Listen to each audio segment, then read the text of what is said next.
तर वळूया पुढील बातमीकडे। माहिती अधिकाराचा गैरफायदा घेणाऱ्यांना अजित पवारांनी इशारा दिलाय। खोट्या तक्रारी करणाऱ्यांना आणि त्रास देणाऱ्यांचा वेळीच बंदोबस्त करा। बीडमध्ये ब्लॅकमेलर लोकांची अवस्था पहा, हा तुम्हाला इशारा असल्याचं म्हणत अजित पवारांनी चांगलीच तंबी दिलेली आहे।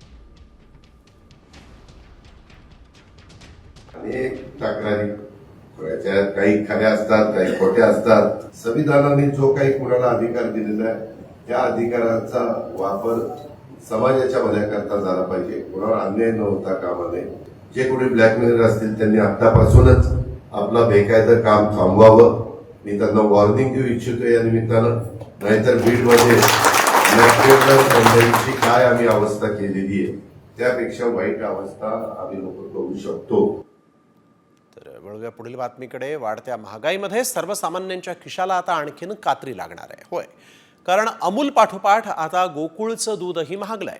गोकुळच्या दूध दरात प्रति लिटर 2 रुपयांची वाढ करण्यात आलेली आहे आणि त्यामुळे मुंबई पुण्यात फुलक्रीम दुधाची किंमत 74 रुपये प्रति लिटरवर पोहोचली आहे। दरम्यान गोकुळच्या तोंड दूध, शक्ती दूध, स्टँडर्ड दूध विक्री दरामध्ये कोणतीही वाढ झालेली नाही। चितळे, वारणा, अमूल, मदर डेअरीच्या दूध दरातही वाढ करण्यात आलेली आहे। त्यामुळे गोकुळचं देखील दूध आता महागलं आहे।